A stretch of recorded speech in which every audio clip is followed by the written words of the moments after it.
जय श्री कृष्णा।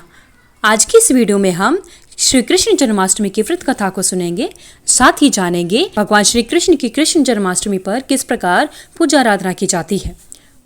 कृष्ण जन्माष्टमी की आप सभी को हार्दिक शुभकामनाएं। भगवान श्री कृष्ण की आप सभी पर कृपा बनी रहे। कृष्ण जन्माष्टमी के अवसर पर कथा को सुनना एवं पढ़ना आवश्यक होता है। भाद्रपद कृष्ण अष्टमी को श्री कृष्ण जन्माष्टमी कहते हैं, क्योंकि यह दिन भगवान श्री कृष्ण का जन्म दिवस माना जाता है। इसी तिथि के दिन घनघोर अंधेरी आधी रात को रोहिणी नक्षत्र में मथुरा के कारागार में वसुदेव की पत्नी देवकी के गर्भ से भगवान श्री कृष्ण ने जन्म लिया था। यह तिथि उसी शुभ घड़ी की याद दिलाती है और सारे देश में बड़ी धूमधाम से जन्माष्टमी का त्योहार मनाया जाता है। आइए अब सुनते हैं कृष्ण जन्माष्टमी की कथा। कृष्ण जन्माष्टमी की पौराणिक कथा के अनुसार द्वापर युग में भोजवंशी राजा उग्रसेन मथुरा में राज्य किया करता था। उसके पुत्र कंस ने उसे गद्दी से उतार दिया और स्वयं मथुरा का राजा बन बैठा।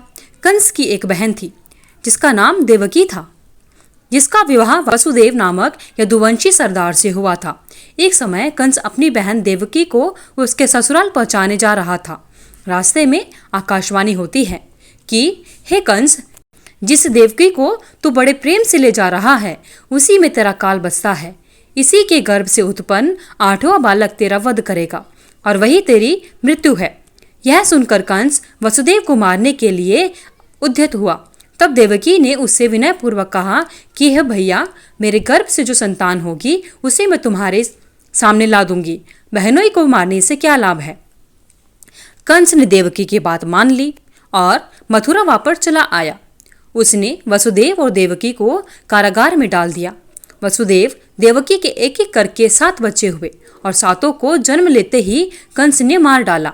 अब 8वां बच्चा होने वाला था। कारागार में उन पर कड़े पहरे बैठा दिए गए। उसी समय नंद की पत्नी यशोदा को भी संतान होने वाली थी।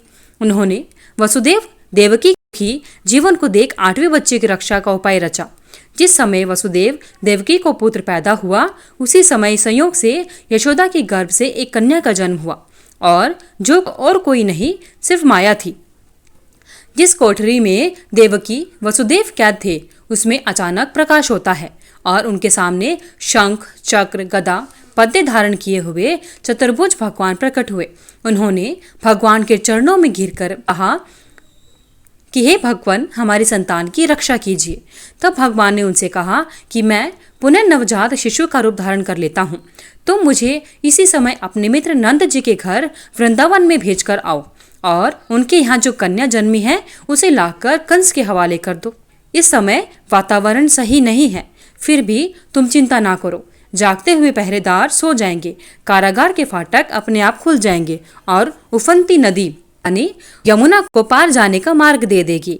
उसी समय वसुदेव नवजात शिशु श्री कृष्ण को सूप में रखकर कारागार से बाहर निकलते हैं और अथाह यमुना को पार कर नंद जी के घर वृंदावन पहुंच जाते हैं।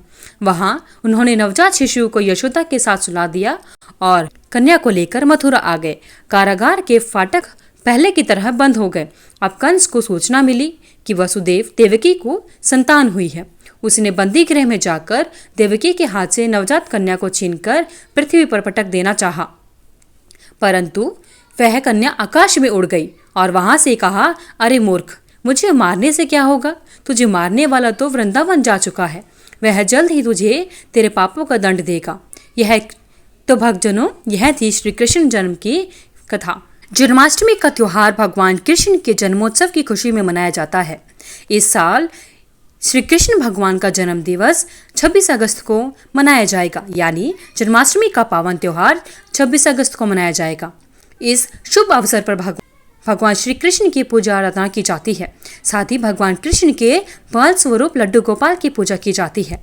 रात को 12 बजे श्री कृष्ण जी की प्रतिमा का अभिषेक किया जाता है। फिर श्री कृष्ण जी की आरती उतारी जाती है। इसके बाद जन्माष्टमी का भोग लगाया जाता है। जन्माष्टमी के दिन सुबह जल्दी उठकर स्नान करके भगवान श्री कृष्ण के मंदिर में जाना चाहिए। वहां श्री कृष्ण भगवान के दर्शन करके उन्हें मोर पंख अवश्य चढ़ाने चाहिए। अगर किसी कारण मंदिर जाना संभव ना हो तो घर में ही भगवान श्री कृष्ण की प्रतिमा को मोरपंख अर्पित करने चाहिए। इस दिन भगवान श्री कृष्ण को पीले रंग के वस्त्र पहनाएं और उनका अच्छे से श्रृंगार करें। पूरे दिन भगवान श्री कृष्ण की भक्ति में डूबे रहें, यानी भगवान श्री कृष्ण के मंत्रों का जाप करते रहना चाहिए। 12 बजे की पूजा से पहले स्नान करना चाहिए। इसके बाद दक्षिणावर्ती शंख से भगवान कृष्ण का पंचामृत से अभिषेक करना चाहिए। इस दौरान भगवान से अपने सभी मनोकामनाओं मांगनी चाहिए। फिर भगवान श्री कृष्ण के पूरे परिवार के साथ आरती करें। कृष्ण भगवान श्री कृष्ण को भोग लगाना चाहिए और वह प्रसाद सभी में बांट देना चाहिए। कृष्ण भगवान श्री कृष्ण की आप सभी पर कृपा बने रहे।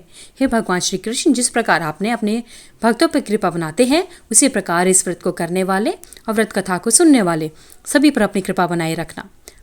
अगर आपको इस वीडियो में दी हुई जानकारी अच्छी लगी तो वीडियो को लाइक करें, शेयर करें, चैनल को सब्सक्राइब करके बेल आइकन को जरूर प्रेस करें ताकि आगे आने वाली वीडियोस की सभी नोटिफिकेशन आप तक समय से पहुंचती रहे।